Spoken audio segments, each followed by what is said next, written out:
qué viene para Cuba? Pues pregunta abierta después de lo que estamos viendo en estos momentos donde Donald Trump amenaza con aranceles a aquel país que le envíe petróleo a Cuba, con la decisión de México de dejar de enviarle petróleo a Cuba, con las dos versiones respecto a si Donald Trump habló o no habló con Claudia Sheinbaum sobre retirar el petróleo a Cuba, lo que ha dicho la presidenta que ella no habló con Trump de ese tema. Déjeme especular, tal vez hablaron Marco Rubio y Juan Ramón de la Fuente, no ella personalmente con Trump, no se sabe exactamente qué pasó, pero la presidenta de México ha dicho que no habló del tema con el presidente Donald Trump, mismo que narró a la prensa que le había pedido a la presidenta dejar de enviar petróleo a Cuba y que ella aceptó.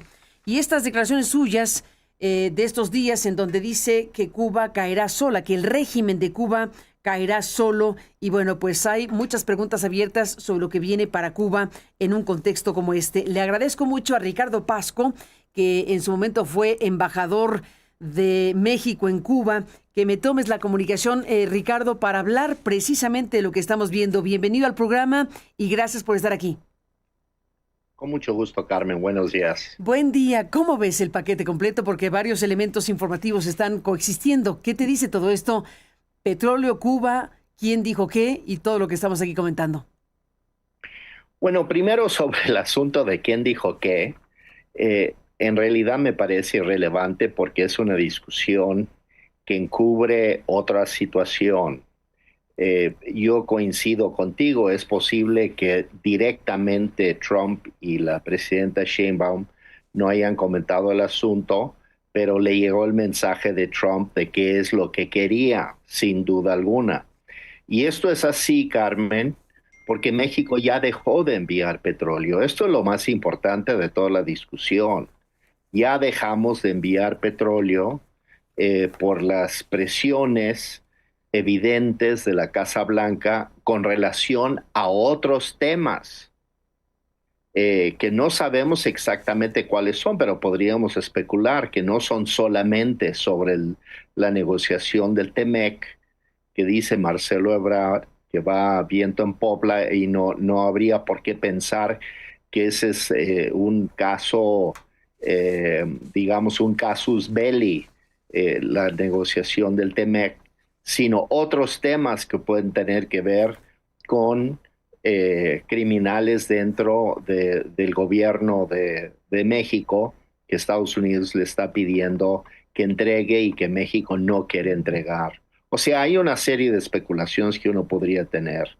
Pero el hecho concreto, Carmen, es de que con estas presiones, México sí dejó de enviar petróleo a Cuba. Y esto es relevante porque quiere decir que el aislamiento del régimen cubano se agudiza en este momento de una manera sumamente grave. La falta de combustible en la isla ya está siendo una crisis humanitaria, social y política de la mayor envergadura.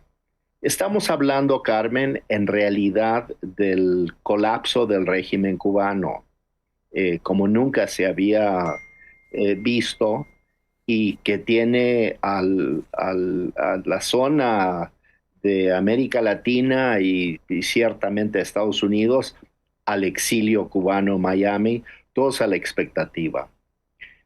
El proceso de descomposición del régimen viene de tiempo atrás, Carmen, no es nuevo esto. En el 2016, Raúl Castro acordó con Obama una apertura y un acuerdo de apertura económica sin necesariamente una reforma política, por lo menos en lo inmediato. A mí me pareció que era un acuerdo absolutamente favorable hacia Cuba porque permitía empezar a replantear el modelo económico que es urgente, era urgente y es urgente, eh, pero sin la presión de una reforma política inmediata. Esto quería decir que la élite cubana la élite gobernante cubana podría permanecer en su lugar, pero bajo nuevas reglas económicas. Este modelo, sin embargo, lo rechazó Fidel. Él se negó a aceptar el acuerdo y por lo tanto Cuba y Raúl fueron obligados a denegar el avance de ese acuerdo y dejaron a Cuba, por lo tanto, sin opción. Esto fue en el 2016, Carmen, exactamente hace 10 años. Estos últimos 10 años, de ese entonces hasta el presente, Cuba ha estado subsistiendo, y esa es la palabra, subsistiendo, no avanzando, no desarrollándose, pero simplemente subsistiendo, eh, con los regalos de petróleo que venían principalmente de Venezuela, un poco de Rusia, algo de algún país de Medio Oriente, Irán en algún caso, pero el hecho es que Cuba dependía absolutamente de los embarques petroleros provenientes de Venezuela. El golpe de Trump a Venezuela y la desaparición de esa opción de servicio, de entrega de petróleo, empezó a generar una situación de crisis y México extrañamente, y lo digo extrañamente porque aún no entiendo cuál fue el pensamiento estratégico de la presidenta, trató de llenar el vacío que dejó Venezuela con el abasto de petróleo. Y hay que decirlo con toda claridad, independientemente de que existieran, que no se sabe, contratos específicos de compraventa del petróleo, es evidente que Cuba no ha tenido, no tiene y no tendrá en el momento capacidad de pago de ese petróleo que México le fue entregando. Pero lo que no he entendido con toda claridad, Carmen, es cuál era el pensamiento de la presidenta de México, el pensamiento estratégico en el momento de empezar a aumentar la entrega de petróleo como lo hizo. De hecho, en Latinus, eh, se demostró cómo había crecido la entrega 2000% de petróleo mexicano a la isla en estos últimos meses. Pero me pregunto sobre la intención estratégica porque debo pensar que la presidenta tendría que haber sabido que iba a recibir esta presión de Washington y que por qué entonces optó por una opción, por una salida que permitiría exponer a su gobierno a un conflicto con Washington que, dicho sea de paso, Carmen, México iba a perder.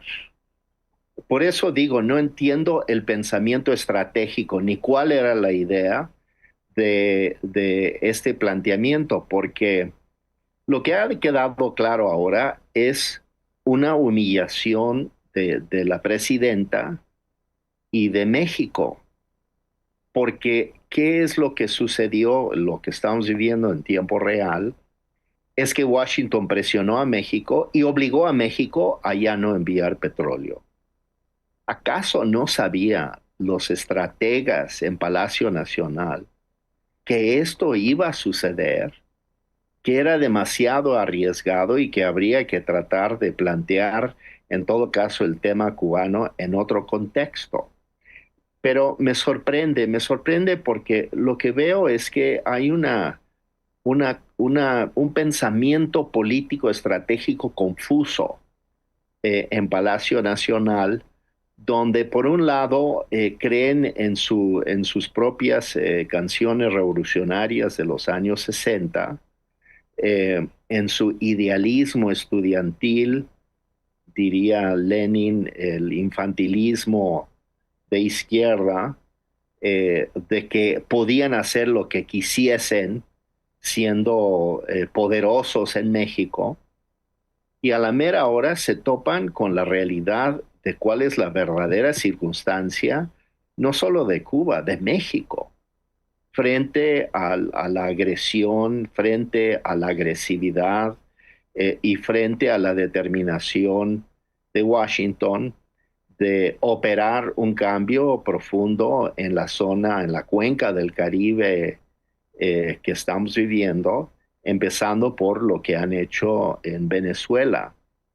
Entonces, esta es mi extrañeza frente a lo que a mí me parece que es ser, como ceguera de taller del gobierno mexicano, de Palacio Nacional, a la hora de analizar cuáles son sus opciones estratégicas reales, no las ficticias, no las románticas, las reales, en términos de cómo actuar en el mundo donde México está atado económicamente a Estados Unidos y al mercado interno estadounidense, donde tenemos la relación compleja estratégica con Estados Unidos y Canadá, y pensar que hacia América Latina se puede tener una personalidad y hacia Estados Unidos otra personalidad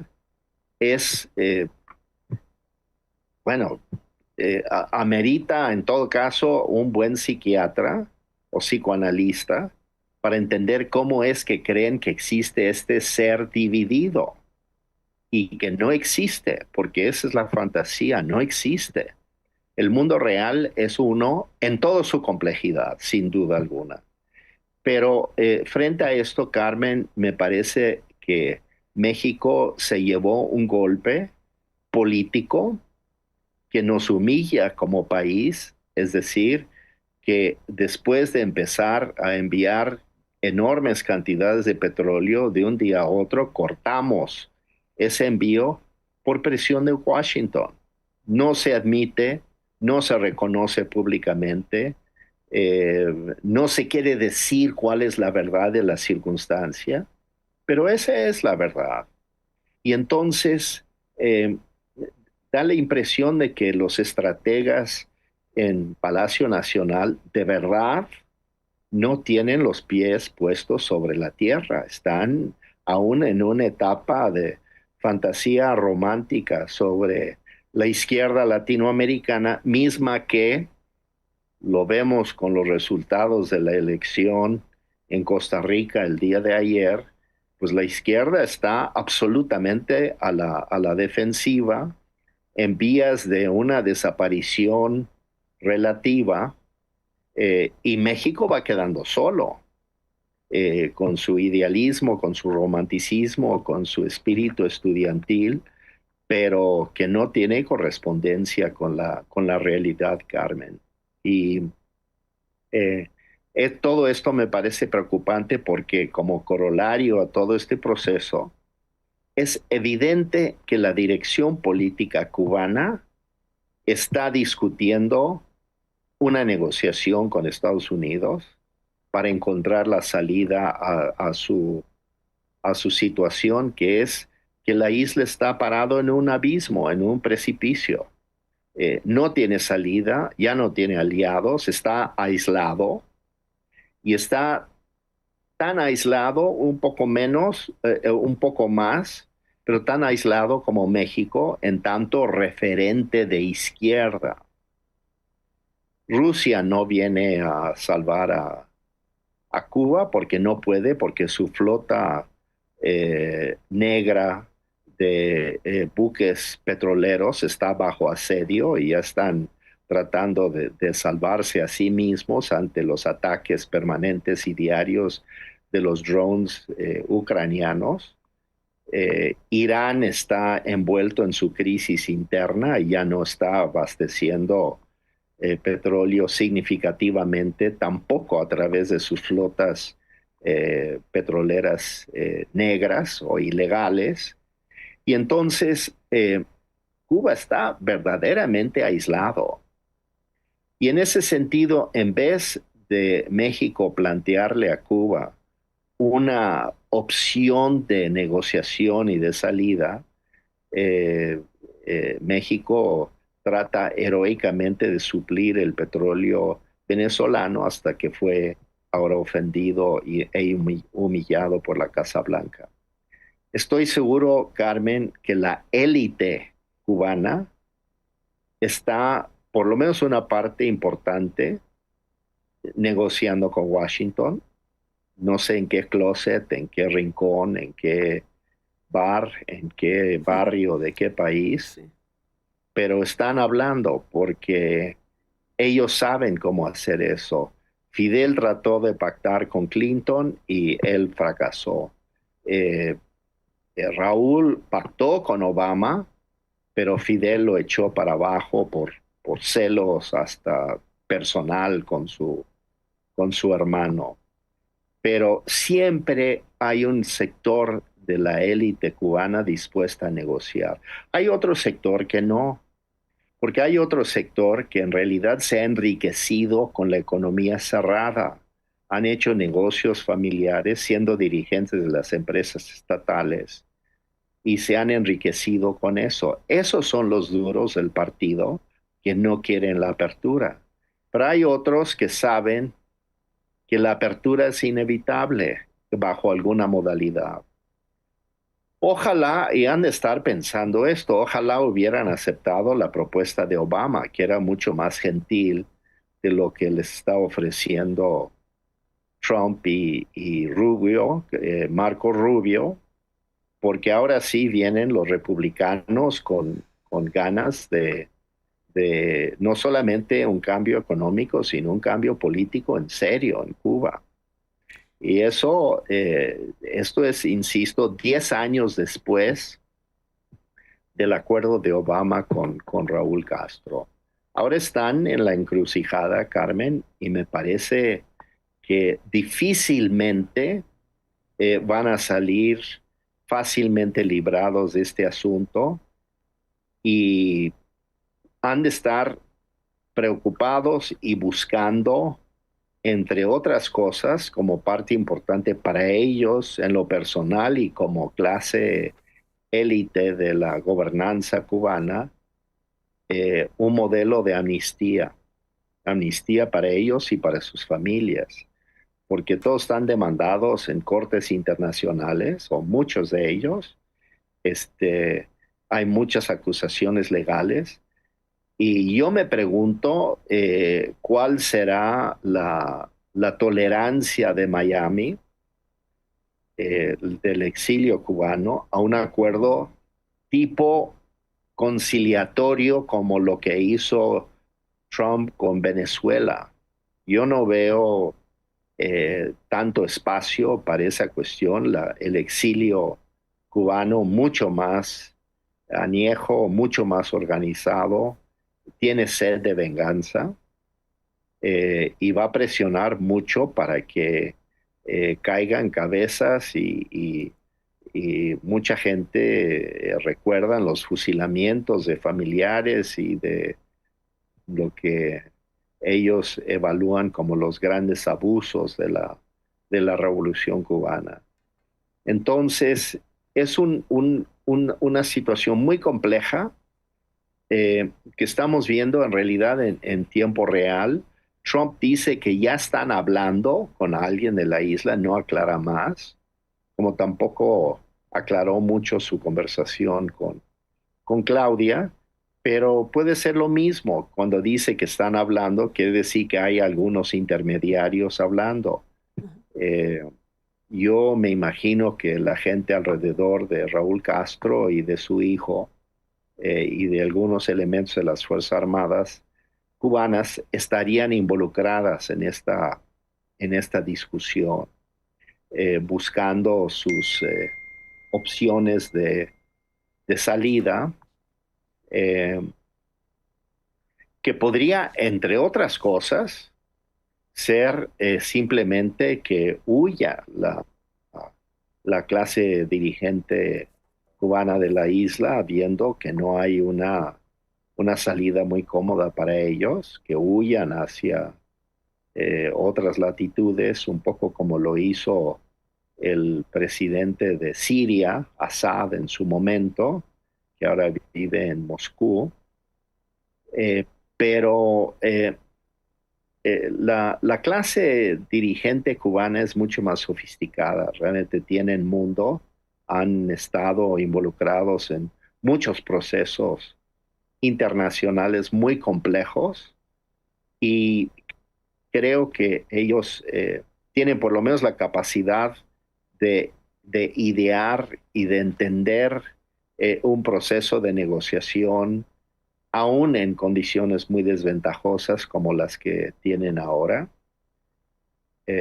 Pero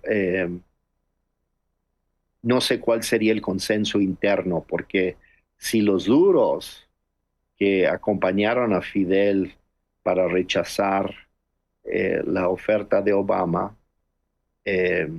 hoy siguen teniendo algún peso específico dentro de la cúpula del Partido Comunista Cubano, pues podrán plantear una resistencia hasta el final, que es difícil saber qué signifique eso, porque ¿cuál es el final en esto? ¿Dónde hay final? ¿Final de qué? ¿De la hambruna? ¿De que todos se mueran simplemente de inanición? ¿O qué? Entonces, yo creo que el sector duro en este momento ha de estar a la defensiva. El sector dialoguista ha de tener mayor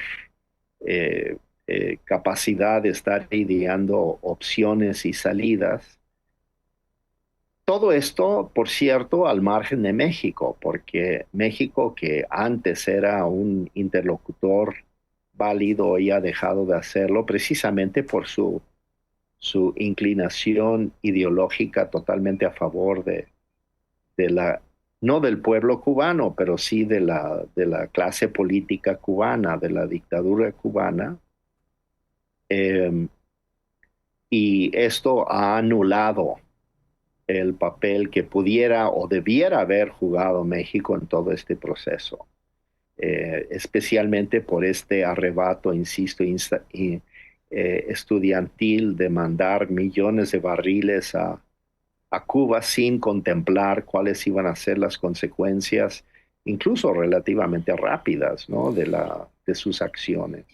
Pues sí. Entonces, veo esa situación muy fluida en este momento, Carmen. Creo que es muy difícil.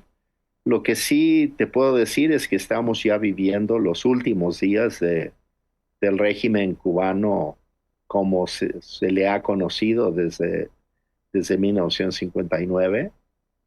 Y está por verse si se le encuentra una salida adecuada, humanitaria, que entre otras cosas le ofrezca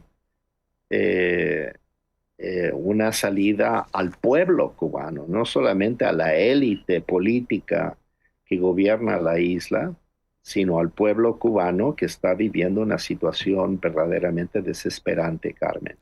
Ni más ni menos. Pues de todo esto seguiremos hablando. Ricardo Pasco, te aprecio muchísimo que hayas estado aquí esta mañana. Seguiremos en contacto. Muy buen día.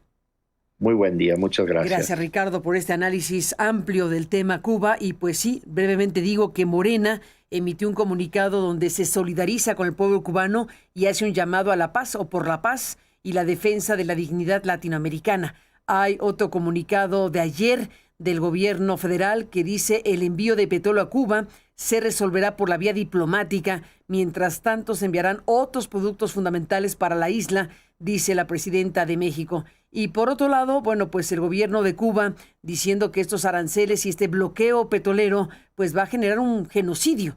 Es lo que dice Díaz-Canel, que se va a generar un genocidio en Cuba. Y también dice, hay que decir también esta parte, el día de ayer, que Cuba está dispuesto a dialogar siempre y cuando sea en igualdad de condiciones y con respeto, en pocas palabras. Así que vamos a ver cómo terminan las cosas para Cuba, pero sin duda este es un punto de inflexión muy relevante y veremos